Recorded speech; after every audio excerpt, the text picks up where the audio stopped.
Radio. What up? What up? What's fucking popping? Let's go, man. Let's go. I was stuck in a trance there for a second, bro. It's all good, man. We back in the house, man. Thank you for joining us, everybody. Y'all out there on YouTube or in fucking radio land or podcast land or Spotify land or whatever the hell else you're listening to us on. We appreciate you guys. Yeah. Welcome back to another week of the Carpet Football Podcast. He is Juan and I'm Sean, and every week we get together, have a few drinks, talk about things going on in the world, try to focus on things making an impact, whether they be good, bad, or otherwise. Hit him with a drink of the day. Listen, man, we're getting this summer kicked off. Damn right. This week, damn it. Because it's summer here already, man. It's cool weather here. Florida spring. Dude. Florida said, yeah, fuck all that. My pool is hot already, bro. Yeah. We've been in it. Woo, yeah, it's hot as fuck, man. We've been outside, and I'm like, yeah, there's no spring here. There was no the humidity's already fucking pumping up, man. Not at all. Feeling like 100 degrees outside. So when you at your pool this weekend, man, pour yourself one of these bad boys. We're gonna call it the fifth rounder, and that'll make sense to you guys here in a second. But we went with a Breckenridge bourbon whiskey from Colorado. If you guys listen to last week's pod, that should make a little sense. So 2 ounces of the Breckenridge bourbon whiskey, 2 ounces of Simply Lemonade, and then an ounce of cranberry juice. Shake that up, pour it in a rocks glass filled with ice, and garnish with a lemon peel. Make sure you guys fold that lemon peel, squeeze it, make sure you get the oil out of it. It makes a big difference on the scent and taste and the flavor. All that stuff, it tastes good. But yeah, this shit is banging. I told you the first one, I'm like, bro, I'm in trouble. It goes down too smooth. I need you to add more alcohol, so I'm scared of it. I'm gonna tell you right now, if y'all on the YouTube video and if it's on 4K, Juan's got a different look than mine. My color look way different than mine. Like 5 ounces of Breckenridge. I think he's on a 6th round. Yo, to be fair, I got a bone to pick with y'all. To be fair, our most streamed YouTube video in the last month is one that doesn't show us. It's mostly because of technical difficulties. It's mostly a generic background with just audio, and it is our most downloaded YouTube of the month. So fuck y'all. Fuck y'all. You hoes ain't loyal.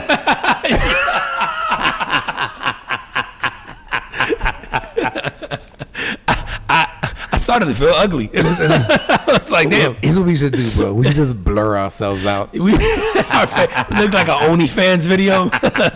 Couples that try not to show themselves on there. Just blur us out, just talking shit. We need to blur out the brands. We got to stop giving y'all free promo. Fuck y'all too. Yeah, for real, man. Nobody hit us up, man. Come on, man. It's always some trash thing. But we're not loyal to anything, man. We're not true. fucking, right? Yeah. Whenever we got hit up, it has been questionable. Yeah. So, we'll get there. We're trying to find new shit. Matter of fact, this one, when I went to the store today, man, I was looking at, I see all the usual suspects of bourbon. And then this one I had never tried. And I'm like, oh, let's try it, man. Same price point, around $40. Yeah. So not. I feel like the floor. Remember, 30 used to be like the floor, and now it's like 40 is the floor of the like normal shit. It's the tariffs. Fuck you, China. Also, damn it, we should play the Star Spangled Banner in this bitch. I want to have that shit queued up to play. The new Pope is American. Fuck you, world. Yeah, we good at everything. Let's go, bitches. He rolling up to the Vatican with an AK.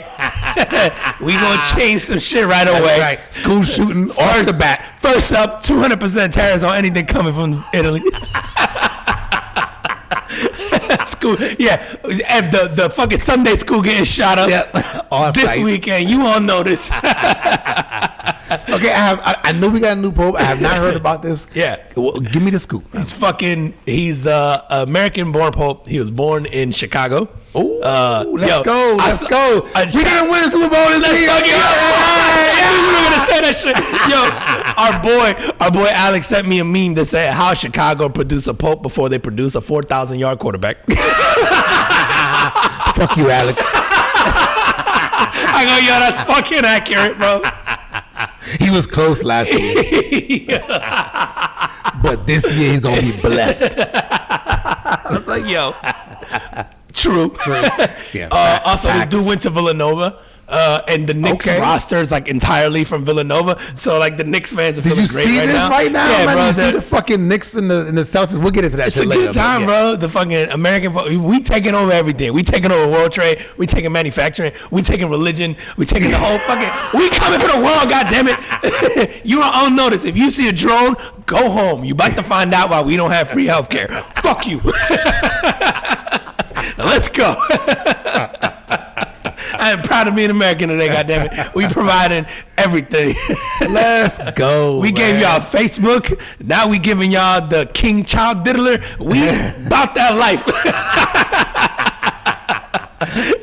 All right, so inquiring minds want to know how many boys did he diddle? Yo, I think that should be part of the stat sheet when you like a pope in the draft. You know, like we're like if it's like you show up, like how many fucking confirmations has he pulled? It should be like how many boys did he touch?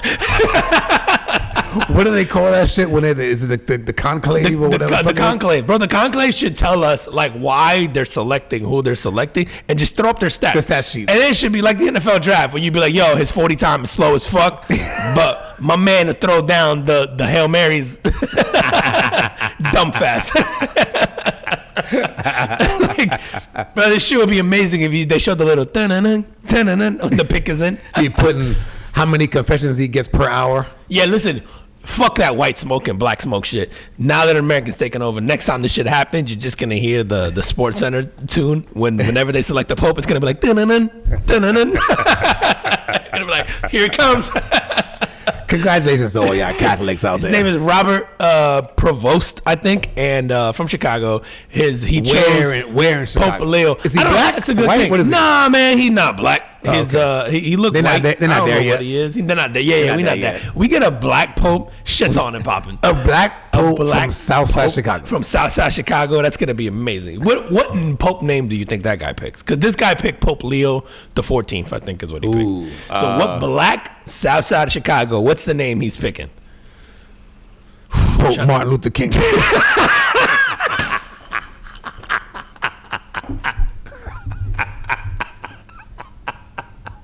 I was gonna go with Father X. Yours is better. That was my next pick. You'd be like, I pick that one. I go on with the X. Yo, we getting taken off there. Oh man, we out. Man, but shout out to the Pope, man. Shout out to the Pope, bro. Do your thing. He old as fuck. He's 69, just like That's not bad these days, man. 69 ain't bad, bro. You can that's old. No, not for the Pope. It's supposed to be old, bro. I mean, for the Pope, you think so? You think the Pope's supposed to be old? I guess it depends. What is you're not getting a young Pope, bro, because you gotta put in the time. Yeah, I feel like for a dying like profession. For a dying religion? Yeah, religion. Yo, 1.3 billion members in the Catholic Church. Yeah? I think is what they showed today. 1.3 billion. Dude, wow, that's man, more than 10% of the world population. I was gonna say that's like the whole China. Right? Or the whole India. Actually, more impressive when you say that, because China isn't religious at all. So like when you they got something over there, don't they? They do, but it's the least religious country in the world. Well, it's like a little bit of everything, like the belief, but I think it's the least religious country in the world. So if you deduct the fucking 2 billion people in China and you just go of the 6 billion people in the world who are religious, 1.3 billion of them are. That's like a quarter. I mean, 20%. Doesn't India have more people of the world than is Catholic than China? I think India has more people than China. Yeah, or am I right about that? It's pretty fucking close. I think it's on pace too. I don't know if it already has it. You might be right, bro. I need to pull that up. There's not a lot to do in India, bro. China got skyscrapers and stuff. Like India, they're not there yet. Like in terms of India has 1.4. Yeah, nah, China go for 1.438 billion people. Okay. And then let's look at China. Nah, China got to be over 2 billion, bro. I don't think so. There's a lot of motherfuckers in China. China got 100 million in 1.411. So they're a little slightly more, but no, slightly less. Wait, how much was India? I thought you said 1.2. 1.4. No, 1.48. Okay. Damn, I wouldn't have thought that, bro. 1.438. Because I feel like China got 100 million people in one skyscraper. These motherfuckers be building. They like some shit out of Judge Dredd. You Judge Dredd got a skyscraper with 79 floors, 1,400 apartments per floor. Damn. Yeah, man. Shout out to the Pope, man. And is he the carbon footprint? No. Nah, that's not my carbon footprint. All right, mine. Let me hit us with yours. Yeah. My carbon footprint of the week is going out to Mr. Warren Buffett. Most of you out there know who Warren Buffett is. He is the CEO of Berkshire Hathaway. And he is retiring. I don't even know how old he is. I didn't look that up. He got to be, but he's old as fuck. Fucking over 80. I'll tell you right now. But he's retiring at the end of this year. He's got his heir apparent, Greg Abel, that he has recommended to succeed him. 94? 94 years old, bro. Yo, is he gonna die next year? Yo, probably. And he retired now. Right? Good for him working until that long because he wanted to, right? He doesn't have to. Correct. So when you see somebody with his net worth and all that stuff working, yeah, it's insane. I didn't look at what he did. What I did look at was Berkshire Hathaway's stock from the time that he took over in 1965 to the end of 2024. The stock rose by 5,502,284%. Bro. Fucking great. He's worth just shy of $162 billion. Oh wow. Yeah. Dude, if you're his kids, are you working?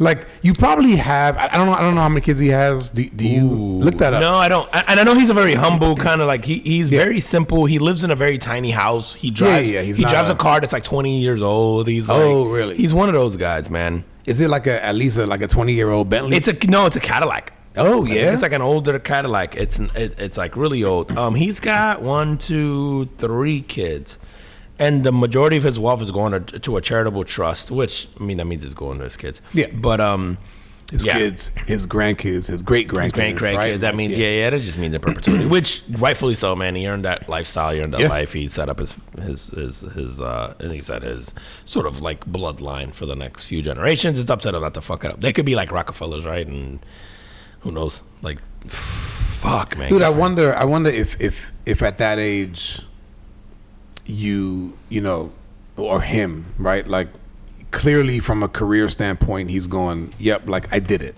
Yeah. Right. I wonder if leaving that kind of money to your kids, if I don't know, is that satisfying? Do you not really care? You know, you find a lot of old folks, and they'll tell you the truth, right? Because they don't give a fuck.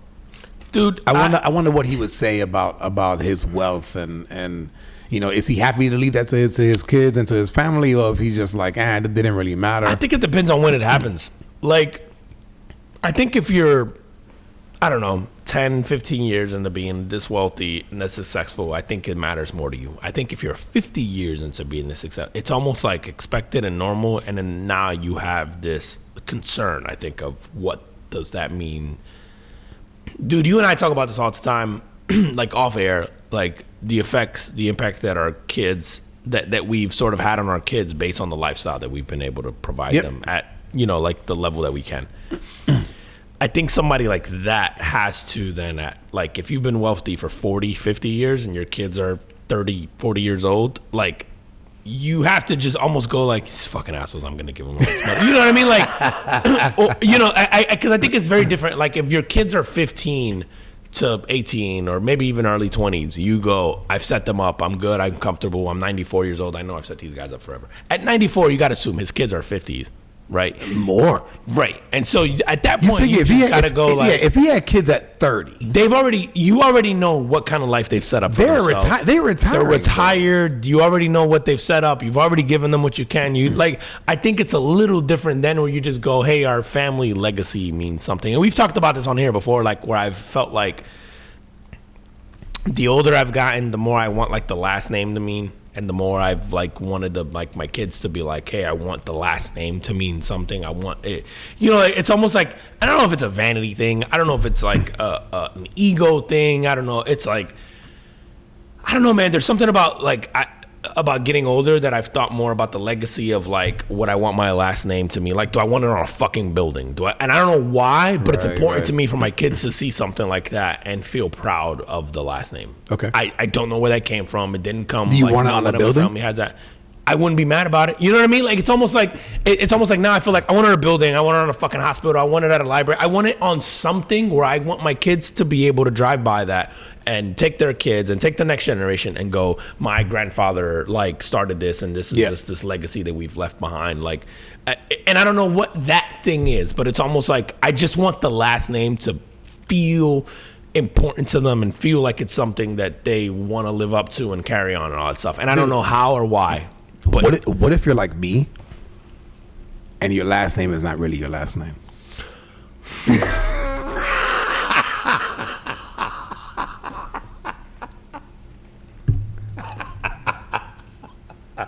Yo. This goes back to the episode where you used to be Cuban. It's all kind of confusing. I got a call on that. Yo, being a Puerto Rican is difficult, bro. We can't answer simple questions like what's your last name? How many siblings you got? You mean from my mother or just my dad, or the ones that had combined, or the ones from my stepdad and my real mom, or the ones from my real dad and my stepmom, or the ones from my mom and my stepdad? Like, bro, that shit gets real confusing. Yeah. I remember getting asked that as a kid, like, how many brothers and sisters you got? Which ones you want to know about? What's the combination that's important to you? Right? Are you talking about the ones that lived in the same house, never lived in the same house?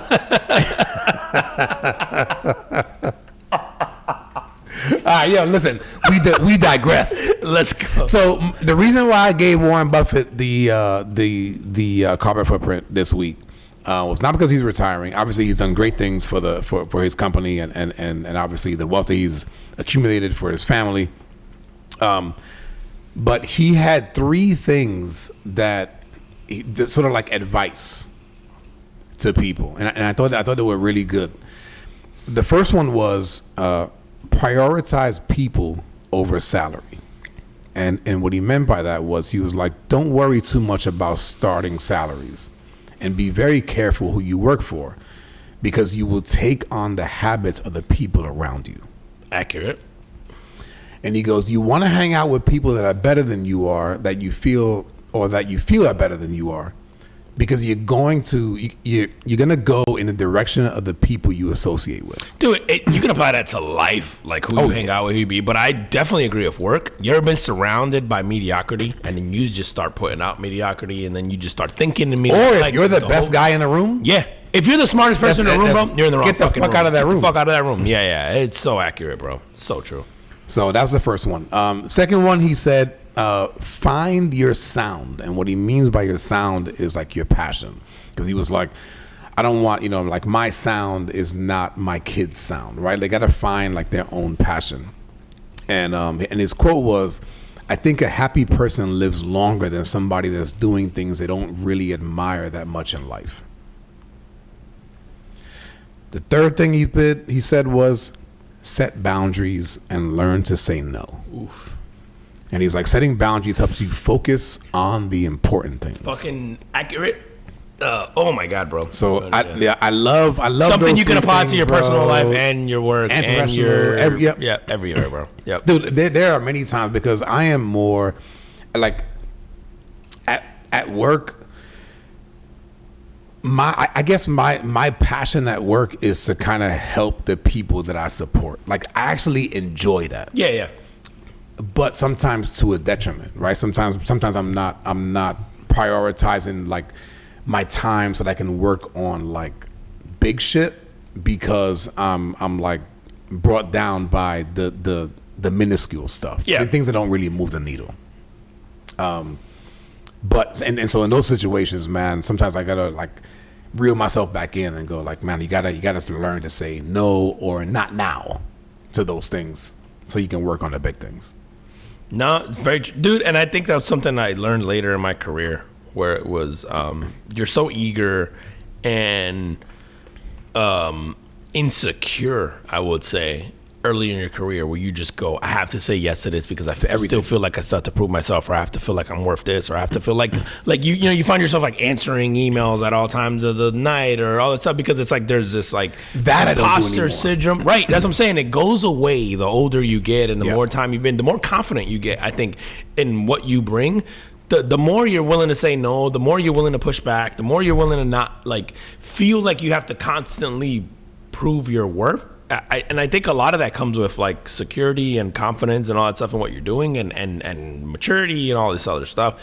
It's so true, dude. Like I have found myself like I was trash at boundaries and trash at self-managing time and trash at prioritizing things and because I wanted to be helpful about everything. And then eventually, it's the cliche of the fucking oxygen mask on yourself before you put on everybody else thing of like it's wild how that applies to everything in life, whether it's parenting, work, fucking like your personal life, the relationships, all that. Like if you're not okay, no one around you is going to be okay. Like you have to be like in a good mental state. You have to be confident. You have to be secure. You have to prioritize all this shit like for yourself and all that before you can be helpful, I think, to everyone around you. Like, dude, for Warren Buffett, the thing that I take away from him, as he sort of, I hope he gets to enjoy being retired because he worked for this long, and I'm sure he got to enjoy his life, but having this sort of level of accessibility to whatever he wants.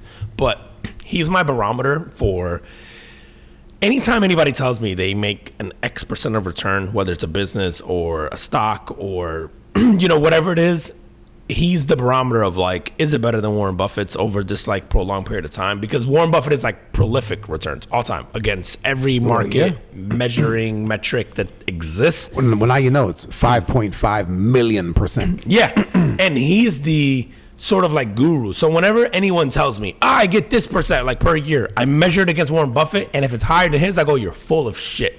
He is the most prolific, and it's never let me down. It's like you may tell me that, and you may beat him this year. You're not going to beat him over a sustained period of time, and that may be 3 years. Like you're not going to beat his percentage of return on anything. I don't give a fuck what it is. It's like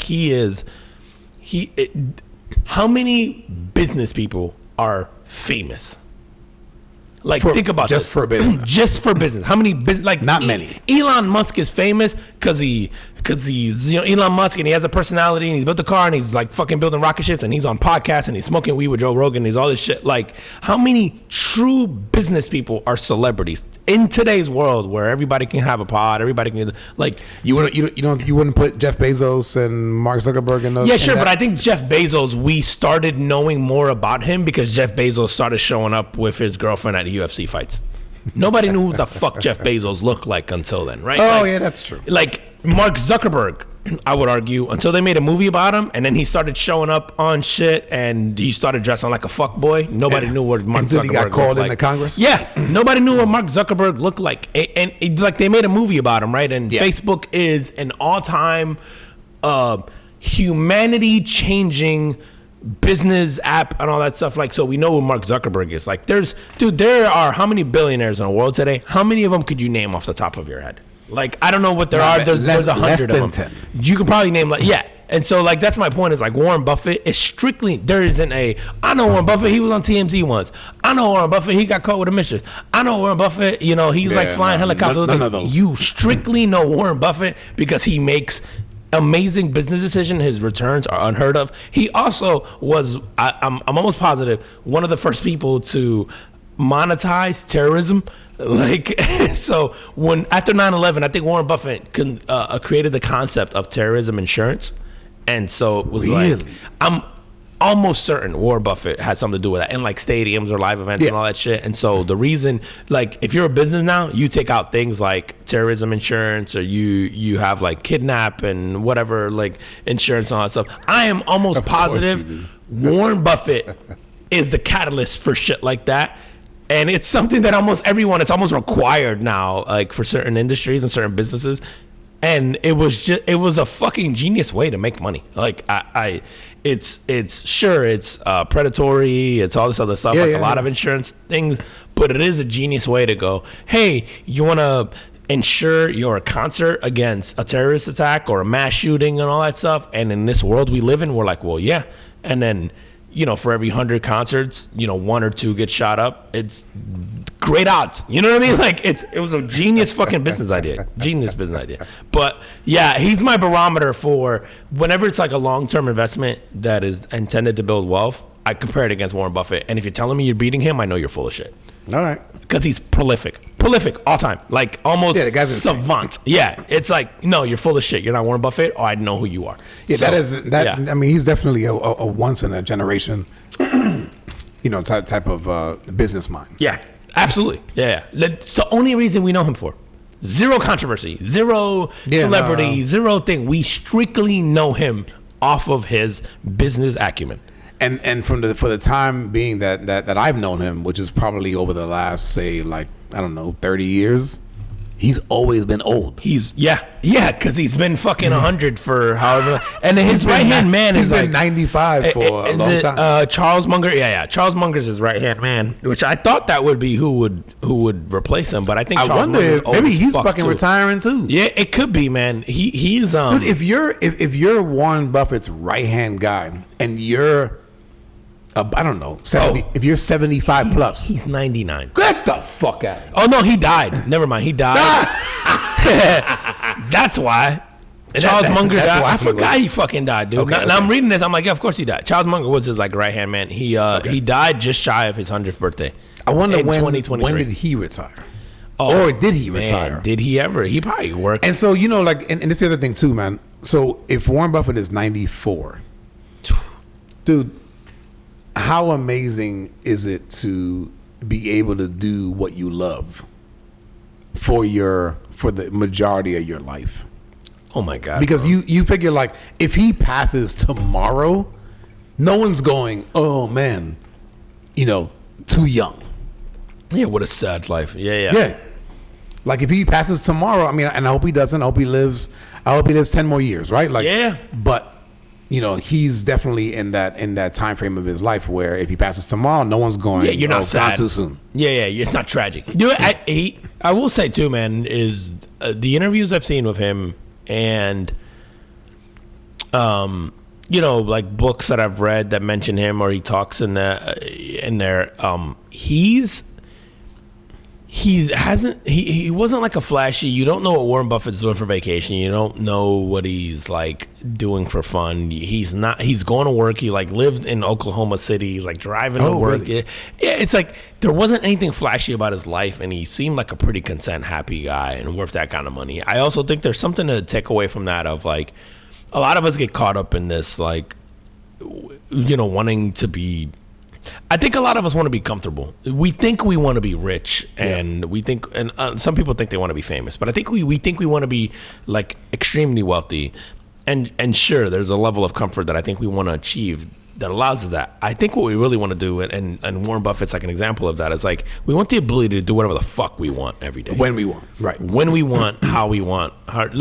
He's driving a Cadillac because he wants to. A 20-something-year-old Cadillac, right? He's living in a, 1,400 square foot house because he wants to, because it makes him happy. He's, he could easily afford whatever the fuck he wants to, but he thoroughly enjoyed what he did. And I think it also proved that, I shouldn't say wealth didn't buy him happiness because it's difficult to argue. He got content. There is a level of wealth where the ego gets set aside because you're everyone in the world knows I can afford whatever the fuck I want. So there's a comfort in that, and it also proves that and if left to our own devices, right? If most human beings, right, if you're not putting yourself against a pissing contest or a dick measuring contest with the guy next to you, you're not buying an expensive watch or a car or a fucking 30,000 square foot house because you don't need it. It's when you're that rich publicly, you can kind of go, I can do whatever the fuck I want. If I'm Mark Zuckerberg, I can wear the same outfit every day. Yeah. Because everybody knows I'm Mark Zuckerberg and it doesn't matter, right? And it just goes to show, when you can do that, what do you do? And you do kind of what you want. And I think that's the lesson here. It's sure, the money afforded him that, but he didn't get a chance to be flashy. He got a chance to just be him. Yeah, and what he loved to do was this. Right. It's and most people will spend their life living their life to impress others and living their life to prove that they're wealthy or prove that they're worth something or to prove keep that, up with the Joneses. Yeah, right. And he got so rich that he just got to be himself. And it's like, I don't know, man. I'm envious of something like that, of like what level of comfort. And certainly the older I get, I think the more comfortable I get to leaning in that direction. And the more I'm like able to let go of certain things. But I think for me, chasing like success and whatever like modicum that is, it's I want the success that comes with, I just want the ability to be me without I don't know, without feeling insecure about being me, I guess would be the thing. Yeah, and I think that's something that definitely you can look to him and go, man, he got to be unapologetically himself. In his simplest form, and you got to learn about like real human like behavior of like, what do you do when you can just do, and you don't have to worry about people thinking or knowing or whatever, you know, like that you're worth this. Yeah, true. Yeah. So shout out to Warren Buffett. We appreciate the lessons you left us. All right, man. For sure. Hit me with your couple. Oh, bro. I know people have been disappointed in the fact that I haven't been as petty as I normally am. It's just me. Sean been disappointed that I ain't been petty in a while. I will have you know, I feel like I'm on a petty streak this week, but let's fucking go. My carbon footprint this week is going to somebody who I go, you goddamn right, that is exactly what I would do, and it's going to him only because I'm proud. I don't give a fuck what y'all think. But this kid, he lives with his mom. He was like, yo, my mom's quiet. She keeps to herself. She never bothers anyone. And a few months ago, their new neighbor decided to report her to the city for having an illegal shed in her backyard. Oh, wow. Yeah. So this guy, so he's like, it was total BS. The shed's been there for years and has a full permit. And an inspector came out, checked everything, and left without saying a word. So like his mom's right. So it's fine. Yeah. He's like, but the neighbor, he was like this smug dude, and he thought he scared us, and he was kind of an asshole. He's like, so I did a little digging, and I go, sounds like me. And tell us what he found. So it turns out the neighbor's brand new pool was way too close to the property line and illegally built over a utility easement. Oh. So he reported him, and he included photos in the story. And the city had 2 weeks later, the city ordered him to either move it, which is impossible to move. I mean, you have a pool, you know, it's like, or he has to fill it. So he lost the whole thing, $40,000 that he spent to build this pool. He had to fill it with concrete and can no longer have a pool, all because he decided to be an asshole neighbor and put a shed. And I was like, that's the kind of love I'm here for. Let's fucking go. This guy's my hero. Let me tell you something, man. And I wish he didn't withhold his name. I think he hid his name for privacy reasons. But pretty sure my neighbor has a illegal shed. Mm-hmm. But let me tell you, this guy's a fucking nicest guy. I would never report this guy. Yo, I take notes on fucking everybody, like neighbors on stuff, and I go, I know what you're doing is illegal. I do borderline background checks, and I'm like, I already know. I just got it in my back pocket for when I need to use it. Yeah. And so the fact that this guy did this, I was almost like, I wish he was my kid. I was so proud. And I saw the story. I was like, you know what? I do need to get back to being petty. This guy's my hero. That's actually pretty cool though, man. Like you said, if this person had the shed, I wonder what prompted the guy to even try to report. Neighbors are just dicks, bro. Yo, like we've all had that neighbor, bro. Dude, sometimes you just can't, like, people can't look across the street and see some shit that they just don't think is right. Yeah. Like they just have to say something. They have to say something. Yeah. Now, I will say this, man. I live in a neighborhood that has like a homeowners association, right? It's not crazy. They don't, but it's just like kind of like basic shit. It's like, keep your fucking lawn cut. Don't park cars in the front lawn. And you can have like a privacy fence in the back, and then with that, you can pretty much do whatever the fuck you want. If they can't see it, they can't say anything about it. But there are people, man, that drive by places and it's just like, oh, like, you know, this guy's fucking tree in the front lawn, or it's like, man, leave people alone, man. Everybody just trying to live their life. Dude, me, I don't like to start fights. Like, hard to believe, as petty as I am, I don't like to start fights. I love to finish them. Love it. You are a petty motherfucker. So like for me, I go like I'm gonna be pretty chill about most things, but I'm always observing. I'm always taking notes. I'm always like keeping things in the back of my mind, back pocket. Like I don't forget a single fucking thing. So like if you're a neighbor of mine and you tried me on some shit and think, like, better believe I've filed away this thing in the background, right? And so like I don't know that I've ever complained about a neighbor. I've definitely have talked shit. Like I had a neighbor that wouldn't mow his lawn and it would piss me the fuck off because like everyone, and this is when I knew I was getting old, because like the neighbors on the other side of me, pristine, cut, and it would cut it around the same time. You know, I had mine cut and it would look great. And you know, you ever looked across? Well, you also had the robot. And yeah, I don't give a fuck, it was cut. But you know how you look at your lawn and you're like, man, it looks beautiful, and then it drifts into your neighbor's lawn, and theirs looks like shit, and now you feel like everything looks like shit because they're, and so like I would look onto one side and I'm like, man, what a pristine looking lawn, like theirs looked great, and I would look to his side and he had weeds and it was overgrown, and this motherfucker was, I knew he wasn't doing nothing, like he was a little overweight and stuff. I'm like, bro, you should be outside pushing the lawnmower. Like it would just be infuriating. So every time he was outside and I knew he was outside in his backyard, I would make it a point to make a comment to whoever was around me about how shitty my neighbor was about cutting his lawn.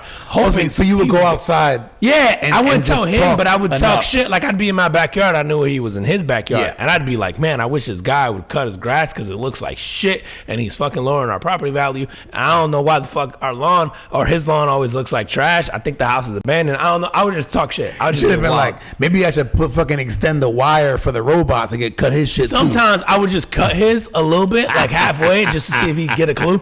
And eventually he did, and he would cut it all the time, and he would leave it like pristine. And he did this for a while. So he stopped. He would. Doing it. And then I would have to shame him again. You know, a few months later, he would fall back into old habits.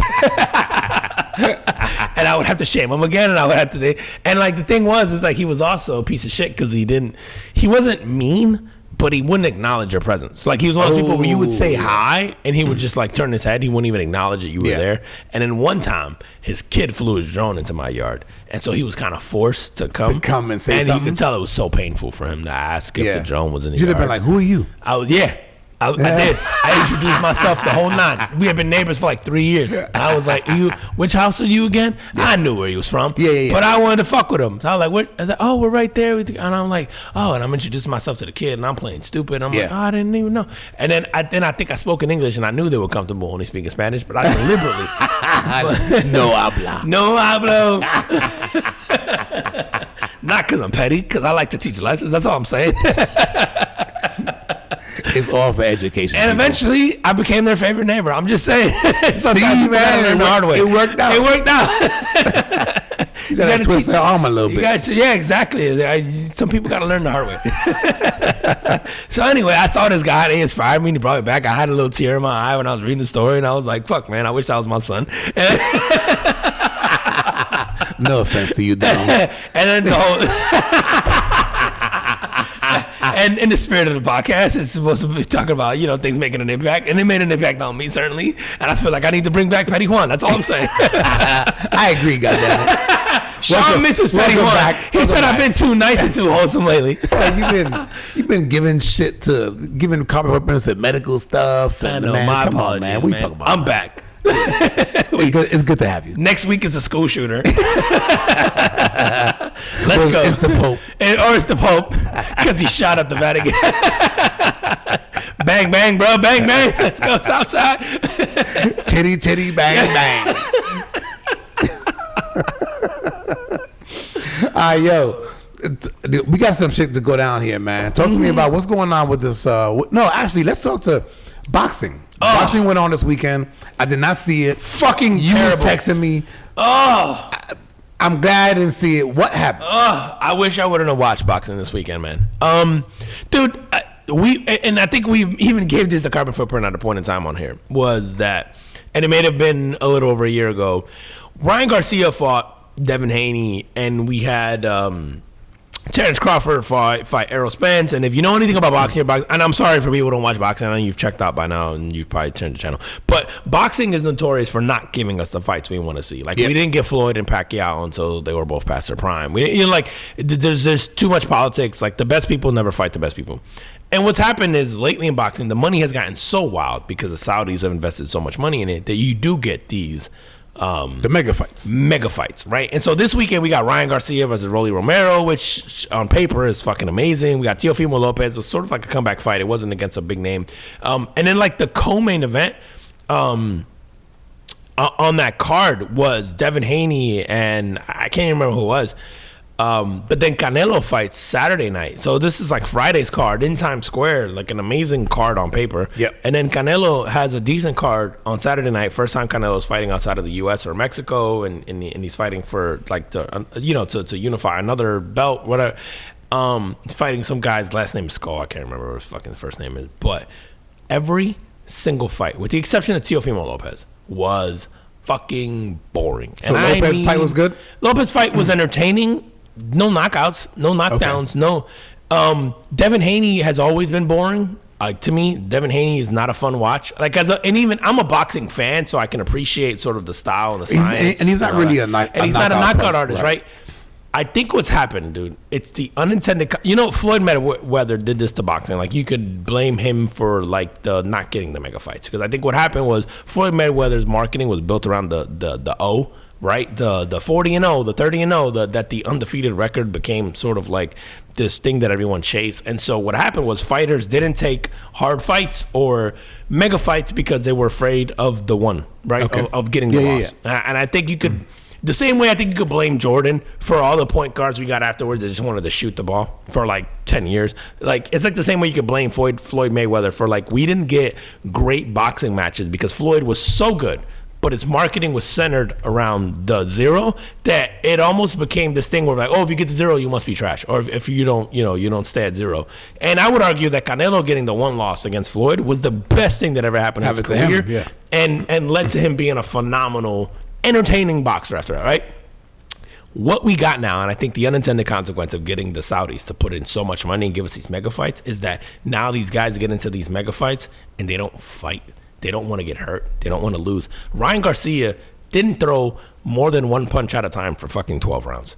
Like, Ryan Garcia got dropped pretty early, second round. And I wouldn't say it was on a punch that he got hurt. I think it was on a punch where he got caught out of position, and then gets caught again. And he almost sort of blocks the second punch, but it's like enough force and he's off balance that he falls. Okay. And so he gets up. But obviously, he pops back up then. He pops right back up. But it's obvious enough for him to go, fuck, this kid's got power. I don't want to get hit with that again. And so he just ducks him the rest of the fight. And so it's like the rest of the fight, it's like one jab, one hook, one jab, one hook. Never combos, never thing, because he doesn't want to exchange, because now he goes like, I've been hit. Fuck that. Like, and I think I saw that, and Devin Haney's always been like that, but it was even more so. It was like Devin Haney's not throwing combos, like he's not trying to get hit.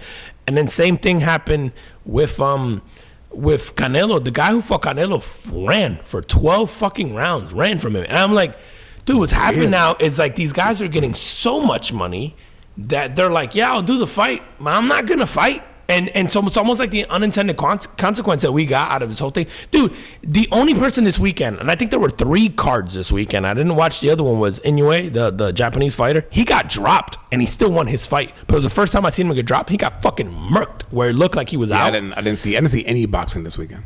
And he got back up, and he finished his fight, and he got his win. And he was the only one, but he wasn't on any of those like high-end cards that we got. And I think, man, with boxing, and it pains me to say, because like boxing is like my favorite sport to watch, and my complaint for a long time was like, we don't get the mega fights, and now I'm worried that we're gonna get the mega fights, but we're not gonna get effort. It's almost like this has happened in UFC a little lately too, where UFC has always given you the good fights. I was gonna say UFC's been pretty good about it. They've always been great about getting you the mega fights. There's so much money in UFC now that I think you don't get these like crazy brawls, and they don't stack them anymore like they used to. Like, remember UFC pay-per-view used to be like, how the fuck am I getting 5 fights with these like 5 main events? Main events. And now you get 1 main event and 4 people you've never heard of, or 6 people you've never heard of in these undercards. Like, UFC sort of has gone to this like I don't know if it's a business model, but it's certainly what they've rolled out in the last year. And maybe it's a lack of stars. You mentioned Floyd Mayweather earlier, right? And I think the one thing about Floyd, early in his career, sort of before he became like Money Mayweather, when he was like Pretty Boy. Floyd. Yeah. Pretty Boy Floyd was knocking motherfuckers out. Mm-hmm. Not only was he fast. Until the hand injuries. Yeah. Yes. And then he sort of, he sort of reinvented himself and became like Money Mayweather, which then made him kind of like a villain, almost like a heel in wrestling, but the skill level was insane. Yeah. And so I think that from a fan perspective, watching him come up and watching the fact that he was this little dude with a lot of power and a lot of speed and cannot be touched, right? Yeah. For the most part. And then to watch him sort of perfect that and then become the villain, and then maybe he wasn't knocking people out the same way, but still like when he fought Canelo, he didn't knock him out, but Canelo couldn't touch him. He just schooled. Dude, I think, and this is like something that Floyd Mayweather doesn't get enough credit for, because I think people look at Floyd Mayweather and they just think he's like some ignorant athlete. Yeah. And they don't realize that everything that he's done is like very curated and very like purposeful and it's calculated, bro. It's very calculated, right? Like Floyd Mayweather was smart enough to go, I hurt my hands. I can't knock people out like I used to. I can't get into these brawls, even though I'm skilled and fast enough and all this stuff to like not get hit and hit these guys. Like, what do I have to do? The Pretty Boy Floyd thing isn't going to work anymore. I have to make this shift to villain. And you saw it when it happened. Like, he'd almost went like, I have to make you believe these guys stand a chance. I'm so much better than these guys from a skill perspective. Make you hate me enough. Make you hate me. That you want them to be. But he was always, remember after every fight, he would go, man, that guy was tough. That guy was, like, he was so fucking genius at making people think like this guy had a shot. And you knew they didn't. Like, dude, Floyd Mayweather. I know enough people that hated Floyd enough that they would go, I just want to see him get knocked out. And this guy's going to shut his mouth. It's the genius of his marketing, bro. Yeah. It's the genius of his marketing where he realized, I'm so good at this, but I'm not going to be able to do this at a high level, and I'm not going to be entertaining, because at the end of the day, like, professional sports is entertainment. And if like people don't want to watch you be a methodical boxer who doesn't get hit and who hits and who like accumulates points, they want to see you get knocked out. Yeah. And so he realized, I can't knock people out as much anymore.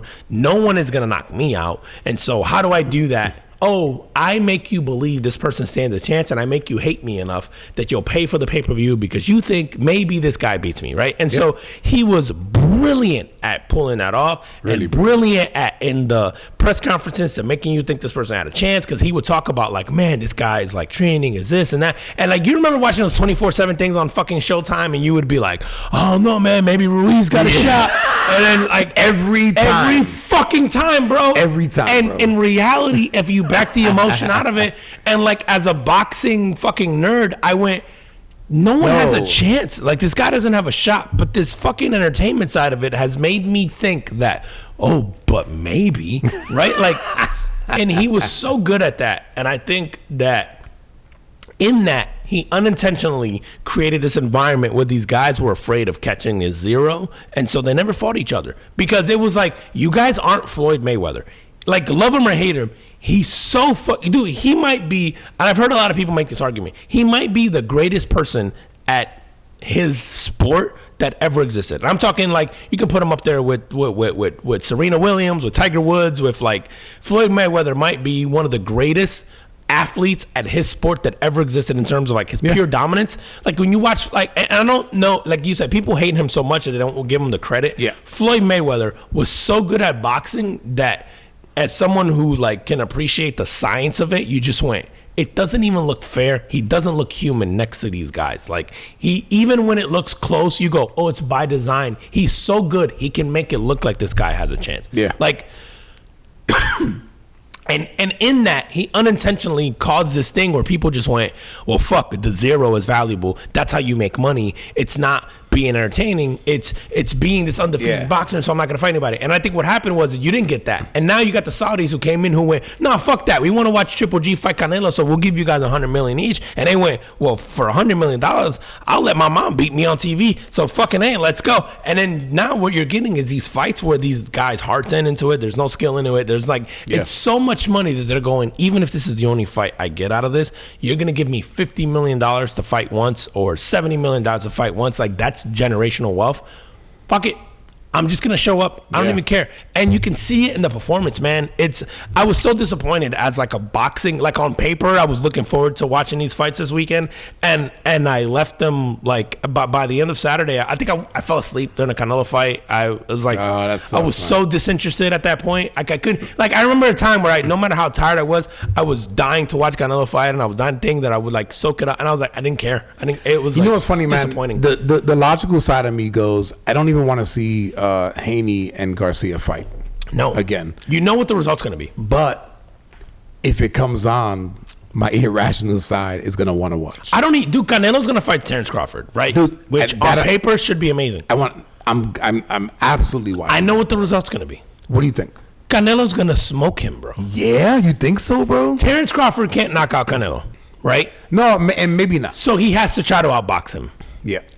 I don't know if Terrence Crawford could take a punch from Canelo yet, right? Like, because Terrence Crawford's never been hit by a guy that size, right? Yeah. I also don't know if Canelo can land. But if I had to bet on one or the other, I'm going to bet on the guy that's 20 pounds heavier, naturally, who is an all-time great at his sport. And common sense tells me that's probably not going to work out for the guy moving up 3 weight classes. I was going to say, he's moving up, right? Like 3 weight classes, bro. Yeah, that's a lot.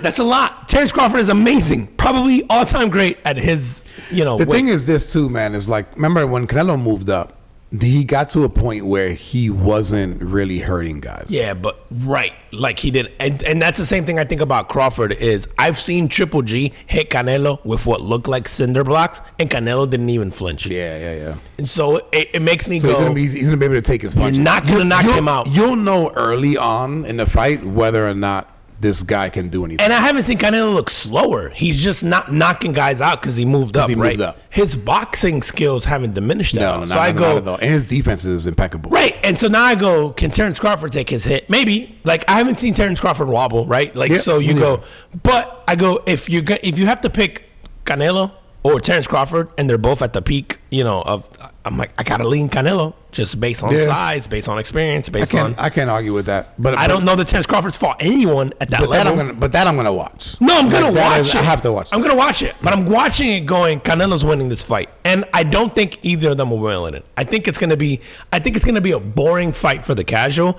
I think that's going to be one of those fights that's amazing for a boxing fan. Because they're going to go, I'm going to get sucked into the strategy. I'm going to get sucked into the sort of like song and dance that they're going to do.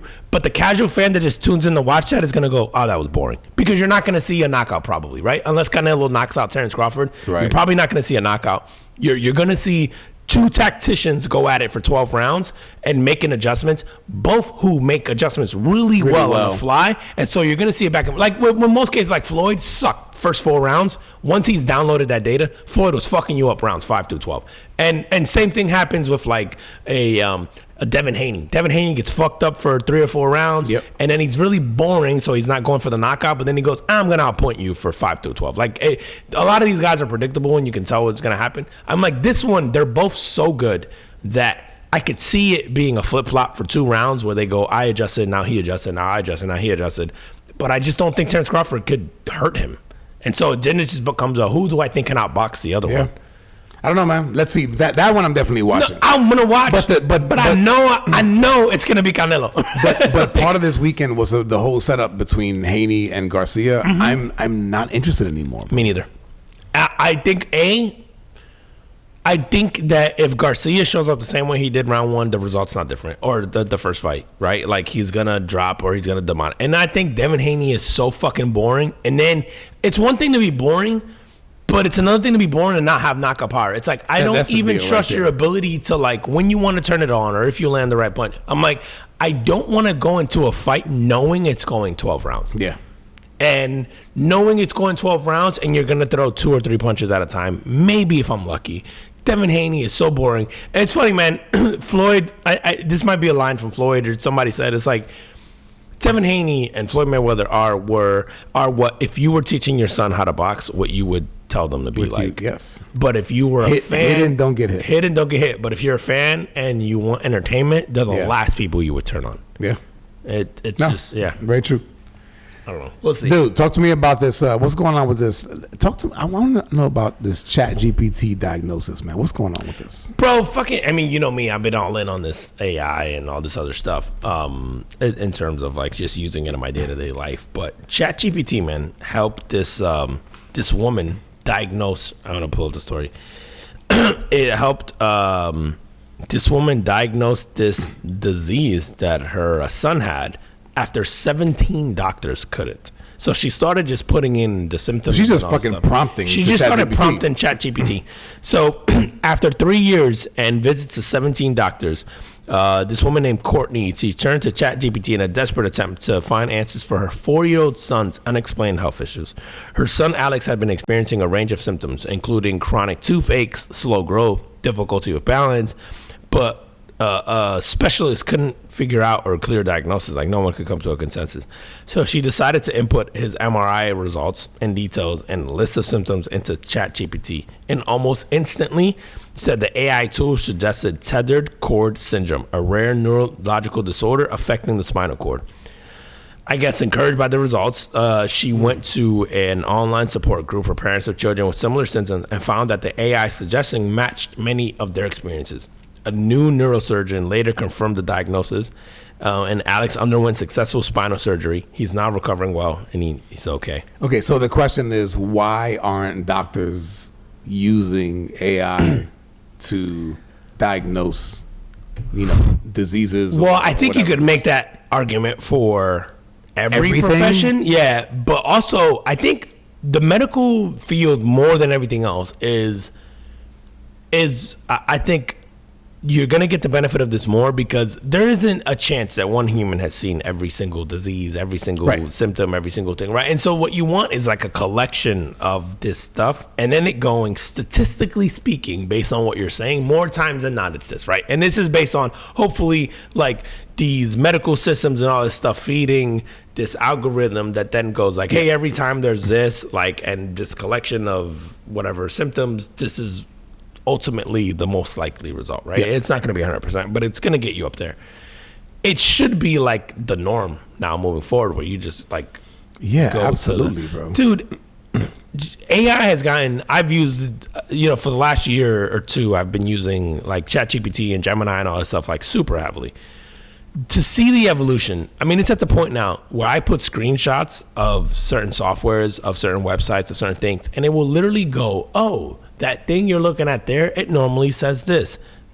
It must have been changed. Go here, here, and here. Figure out if it's been edited. Really? If yes, here are the steps to go. Like, it's so fucking smart, dude, that now I stick files, I stick screenshots. I have a conversation with it like I'm talking to you. To the person, right. It's in fucking sane, and more times than not, like when it's wrong, I can tell when it's wrong, and I'm like, well, did you consider this? You consider this? And it's like, oh no, I didn't. Let me rerun. Like, it's getting so good.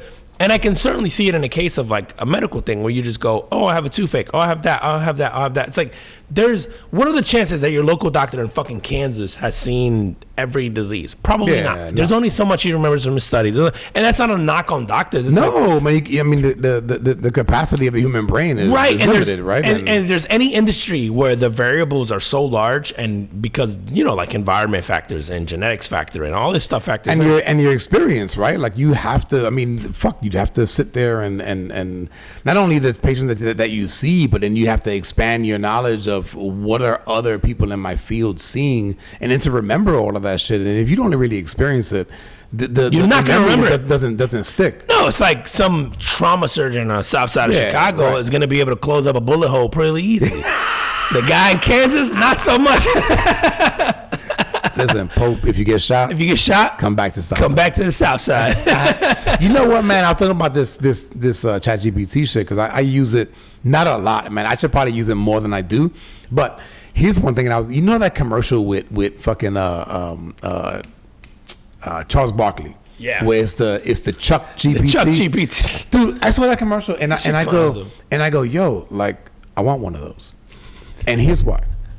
I want one of those. No, and here's why, bro. I want one of those so that I can feed it every episode of the Carbon Footprint Podcast. Okay. I want to talk to it on a daily basis so that it gets to know the way that I think and the way that I would answer questions and whatever. So when I'm not around, for whatever reason, whether I'm just gone or I'm dead, somebody can talk to that and go and ask it a question, and it would answer like I would answer. Oh, yeah. We're not far from that. We're not far from. It's gonna be, dude. That's because I can get it for public. I thought of that already, bro. Somebody's already working on it. Well, I can get that for public figures, right? Like I can ask ChatGPT, hey, answer this in the form of, whatever. Name someone who has enough public data out there, right? Like whether it's a celebrity, fucking politician, someone who has speeches and audiobooks and whatever. And it will go like, oh, here.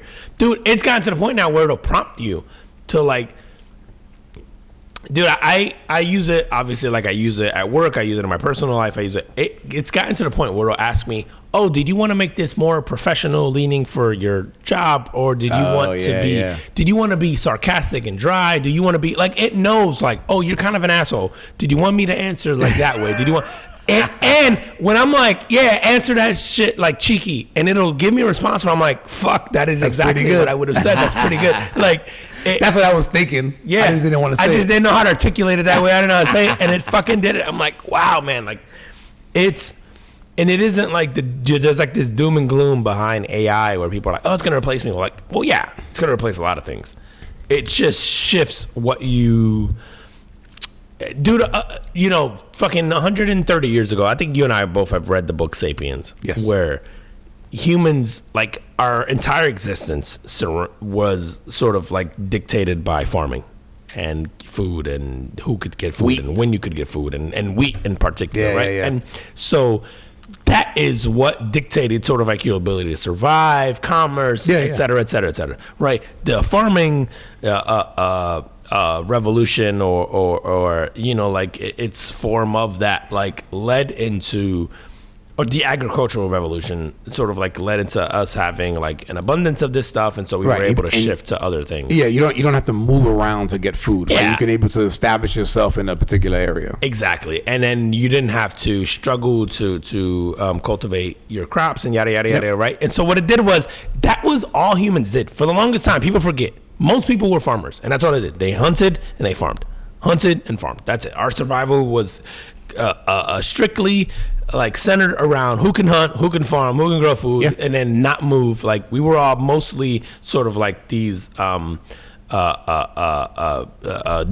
that moved from place to place to place to place, right? And sort of the Industrial Revolution and the Agricultural Revolution changed that. We were able to supply food, right? In the early 1900s, it became, we were able to build cars, and there's factories, and there's like all this other industry that didn't exist before because all we did was spend our time farming. And back then, people were like, well, if I'm not a corn farmer, what the fuck am I? If I'm not growing carrots, what the fuck am I? If I'm not growing, like, there was this freak out in this thing then because the entire human existence centered around people need to eat, I need to eat, we need to cultivate crops, all this shit, right? And it was like almost an impossible existence to fathom. Well, if I'm not farming and I'm not hunting, what the fuck am I doing, right? Almost impossible. Put yourself in the shoes of a human 150, 200 years ago. I think this is just like that, where we go, AI go, yeah, it's going to replace a lot of shit you do. And right now, we're thinking, well, what the fuck do I do? Right? And a lot of industries are freaking out. A lot of people are freaking out. And it's because we don't even know what the next thing is. Right. We don't even, like people in 1850 didn't know that the Ford Taurus was possible, right? Like they just went. I don't know why you picked that car. Fucking, I don't know. Because it's the shittiest car I could think of back then. It was like, no. It's like a Ford Taurus was impossible. They're going. Dodge Aries. I just want to pick corn, and that's what my job. You telling me I can't pick corn anymore? And we're going, now you're gonna go build Ford Taurus, and like, what the fuck is a Ford Taurus? Like, and so I think it's the same thing. It's like we just assume, like every other generation before us, that we're smarter than we are, And we think that, well, if you replace this, there's nothing for me to do. No, the thing that you're meant to do or that you're going to do doesn't exist yet, or you haven't thought about it yet, or it isn't. You know, like I go, does this open us? You know, because every generation thinks, nah, but we've invented everything. We've figured everything out. Everyone has thought that, right? Everyone, like there's something 20 years ago, we didn't think the iPad was possible, or the iPod, or MP3, or, you know, that shit. Like, and now we're like, fucking, you have CDs or recorders? Like, I can't, like, that's so prehistoric. Yeah. Like, and so we don't even know what's coming next. And so I think what this does is it opens up the window for humans to be creative and spend their energy into the what's next. Yeah. And it isn't like a doom and gloom. I think I don't know. I say that to say, like, people should think about the, like, oh, this gives us the freedom to get rid of the mundane shit that is the mundane shit from today, which was farming years ago, which was crop growing, which was fucking, you know, like keying in shit on an abacus if you're an accountant in 1970, whatever it is. It's like, this gives us the freedom to contemplate and conjure up, like, the next thing. Yeah. All right, man. How we doing on time? I think we over an hour, right? Just over an hour. Just over an hour. Let's finish it off with, give me the Houston 911. Yo, this lady is our hero, because I think there's everybody. She our hero or your hero? Nah, man. I think everyone throughout the course of history has wanted to be this woman at their job at some point or another. So she's a 911 operator. She was arrested for hanging up on more than 800 calls because she just didn't feel like talking.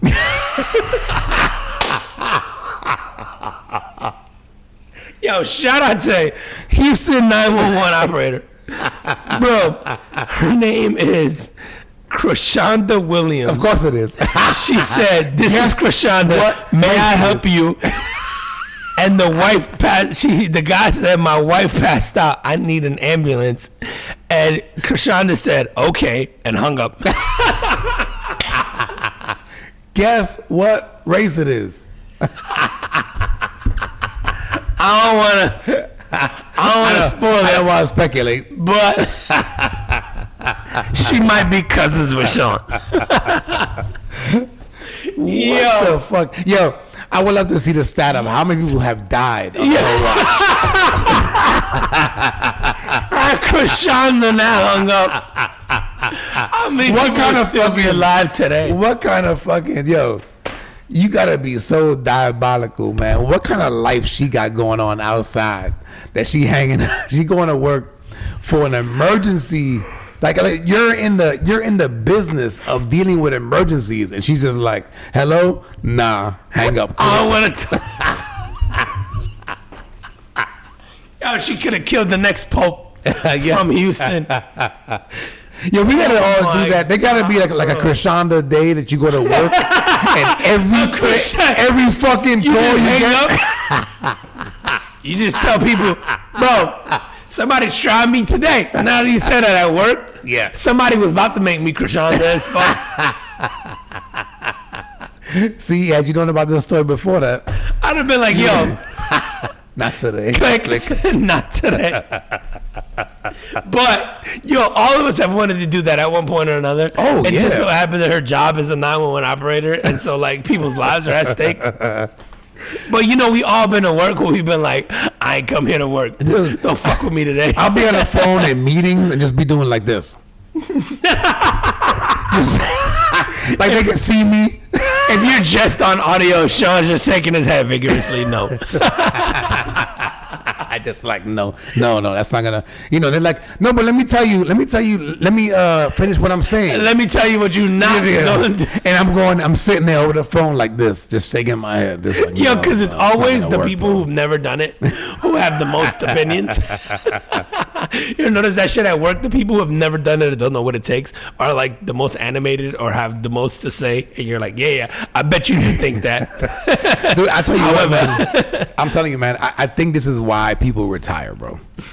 You're at a place, and I've been at my place now for long enough that I've seen a lot of people come and go, and the general ideas are the same. And so when somebody comes with an idea that I heard like 7 years ago, I'll go, yeah, like we tried that, and here's why it didn't work. Yeah, you've been around long enough to be like, bro, I've seen it all. And no one cares. They just like, yeah, I hear you, but we're gonna do it anyway. But I'm smarter. And I'll go. Okay, we'll try it again. That makes me feel better because I work with some stupid people. I know you said it. It's like it's not just me. Oh my God, bro. You ever work with people where like we've all done it, like no matter what level you're at, like every job you've been in, you go, who the fuck is hiring you morons? You know how like you ever see the unemployment rate and it's like, like the unemployment rate will be like 5% and you're like, yo, that means 95% of y'all have jobs. Who the fuck is hiring you guys? People are desperate. I think Daniel Tosh has like an old bit about that where I'm like, that is the thing that impresses me more is the fact that over 90% of people have jobs. And I go, 90% of the people I know don't deserve them.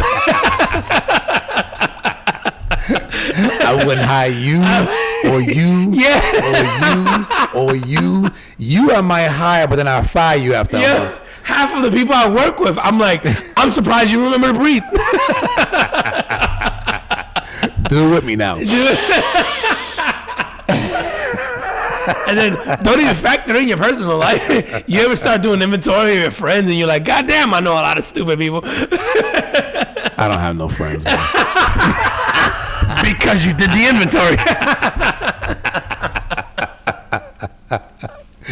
Yo, on that, tell them where they can find us. Fucking looking for new friends today. And I'm going to be at the unemployment line. No new friends. And I'm going to be looking for a new job. At the Carbon Footprint Podcast on IG, the Carbon Footprint Podcast on YouTube, Facebook, at Carbon FE Pod on X and TikTok, and all your favorite audio platforms: Audible, Amazon, Spotify, Apple Podcasts, Stitcher, JioSaavn, Ghana, TuneIn, Podchaser, Pocket Casts, all it. Yeah, check us out. If we're not on something, let us know. Or also, you probably just need to update your phone. Stop doing shit with Metro PCS and fucking Huawei or whatever. I didn't even heard of that. Exactly. Get a fucking Android or an Apple like a grown up. Otherwise, shout out to you guys for listening. And yeah, I'm gonna leave you with this, man. I learned something this week. My kids yet again taught me something, man. Okay. And it was something related to like a chore they had to do, something related, around the house. And I just wrote this down after I had this discussion with them. But I go, kids teach us that no one cares about our shit more than we do. Very true. And more importantly, we shouldn't expect them to. Oh, accurate. Dude, I had this conversation with my son recently where it was like similar where I just told him the thing you think right now that is like the most important thing to you, that is like driving you crazy and you're going to make a poor decision about it and you're going to because you want to fit in or you want to think you're cool or you're worried about what people are going to think. I go, 5 years from now, you're going to even wonder how that was even possible that you thought was a smart idea, let alone like something that you would even consider doing. I'm like, your brain is going to develop and think that you're going to look back at that and go, what kind of stupid shit was I thinking about back then? I'm like, it's just not going to make sense. I'm like, and I'm telling you that to say, you're going to make your own mistake. Cool. You did what you did. It won't even matter 5 years from now. That's how, like, I know it's the most important thing to you now, but it won't even matter 5 years from now. Like, and you yourself are going to go, how the fuck did I get there? And I'm like, that's how much we change and we evolve. And we're so self-absorbed in the moment at that stage in our life. Right. And dude, grown-ups are like that too, man. Like we are, man. How many things do we not do because we assume people give a fuck and are watching? And little do we know. Like, dude, if you took inventory of the shit you notice of the people around you every day, like how many times do you actually notice someone's outfit? How many times do you actually notice when someone's driving? How many times do you actually notice like a decision someone makes around you, or if they embarrass themselves? Like, dude, there's people around us all day tripping, spilling their coffee on themselves, doing the shit. We don't notice because we're so self-absorbed with ourselves all the time. Yeah. It doesn't matter. Very true. Fucking do whatever you want, people. That's right. Be free. And as always, we appreciate you guys, and we will see you next week. See you next week. Peace. Bye.